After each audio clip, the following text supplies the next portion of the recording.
Bonjour à tous. On se retrouve aujourd'hui pour débriefer la rencontre incroyable entre Clermont et Lens qu'ils ont joué tout à l'heure en début d'après-midi au stade Gabriel Montpied. On va d'abord, je vais vous annoncer la composition de Lens et de Clermont. On va l'analyser. Ensuite, on va parler du match. Et ensuite, je vais donner mes tops et mes flops. La compo lensoise. On a Samba dans les buts, qui je vous annonce, selon quelques rumeurs qui tournent en ce moment, pourrait éventuellement être sélectionné pour le Rassemblement des Bleus, le premier de l'année au mois de mars, pour la qualification à l'Euro 2024. Selon quelques rumeurs, Samba aurait reçu une pré-convocation, donc il pourrait être sélectionné par Didier Deschamps qui annoncera sa liste jeudi prochain.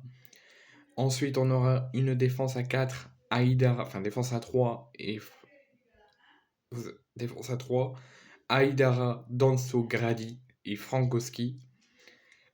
Au milieu, on aura l'ancien Clermontois Abdul Samed, Seko Fofana et Fujini. Et en attaque, on aura Adrien Thomasson, Loïs Openda sur les côtés et Sotoka en pointe. Côté Clermont, on aura Dio au but, Konaté, Witseka, Ogier et Alivina en défense, Magnin, Gonalon, Borges, Muhed, Maher et Gerbic. C'était la composition de Pascal Gastien qui a aujourd'hui contre Lens entraîné son 200e match en Ligue 1. Donc c'est la compo clermontoise. On va analyser le match et après je vous donnerai mes tops et mes flops. Sur le premier acte, on a fait face à 25 à 30 minutes tranquilles, équilibrées, des occasions de part et d'autre. Une rencontre comme lors de Bayern PSG qui a pris beaucoup de temps à démarrer. Les choses se sont mises en place, les consignes données par les deux coachs, des toutes petites occasions. Le match a démarré tranquillement pendant les 25-30 minutes. Au bout des 30 minutes, les joueurs en avaient marre, voulaient que le match s'emballe enfin. Les Clermontois ont complètement arrêté de jouer alors qu'ils étaient dans le match avec Lens pendant les 30 premières minutes. Lens derrière ont mis un coup d'accélérateur. Les occasions plus lensoises que clermontoises. Les occasions clermontoises se sont mis à s'arrêter. Les Lensois enchaînaient les tirs.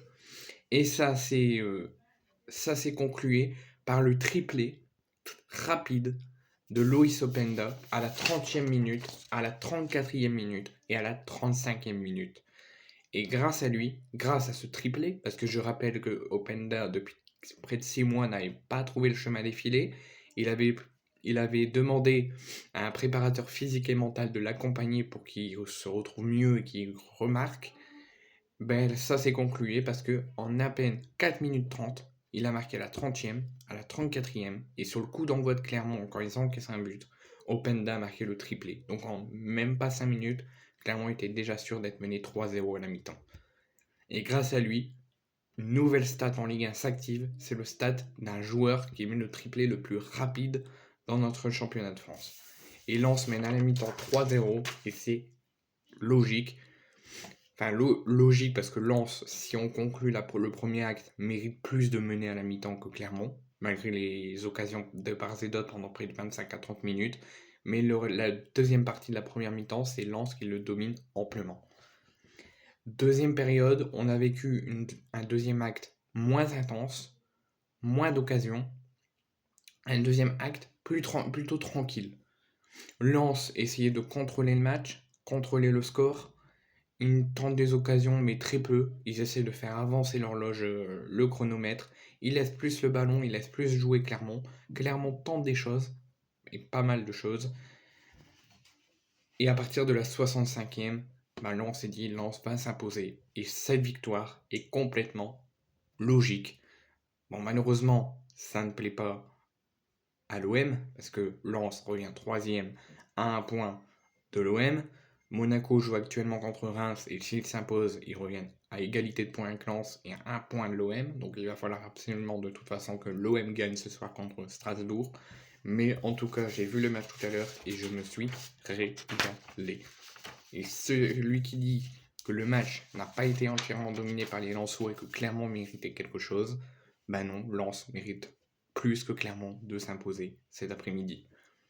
Mes tops et mes flops côté Lensois uniquement, parce que côté Clermont, je vous en ai déjà pas mal parlé, je ne donnerai pas mes tops et mes flops de Clermont, mais côté Lensois, je mettrai Brice Samba en top. Il n'a encaissé aucun but, il a fait des arrêts incroyables.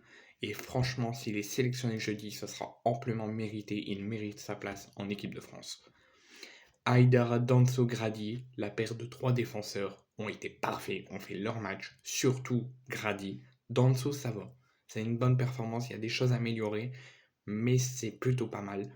Grady, exceptionnel. Il a sauvé Lens. Parce que si le Clermont avait marqué, ça n'allait pas être fini sur un 4-0. Grady a fait son rôle de défenseur, son rôle de capitaine. Enfin, son rôle de capitaine, mais c'était Seco le capitaine, mais son rôle de défenseur central. Franchement, il était pas mal. Frankowski, je suis assez déçu. Sur les récentes performances qu'il a fait, j'étais assez satisfait, j'étais content de lui. Mais là, je trouve qu'il a fait une performance trop moyenne.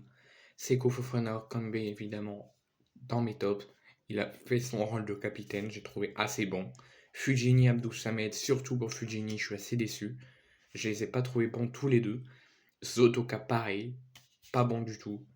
Mais Thomasson et bien évidemment Openda ont été superbes. Donc la bonne moitié de l'équipe ont fait leur match. D'autres ont fait un beau match, mais il y a des choses à améliorer. D'autres n'ont pas été bons du tout. Mais Lens, le principal, c'est qu'ils se sont imposés. Je suis content d'un côté parce que je suis du Nord-Pas-de-Calais et je suis content et je suis fan du Racing Club de Lens. Donc quand ils gagnent, je suis content. Mais malheureusement, ça, ils reviennent à un point de l'OM et ça, je suis pas content. Donc j'espère que Monaco va perdre contre Reims actuellement et que l'OM va s'imposer ce soir pour conserver sa deuxième place.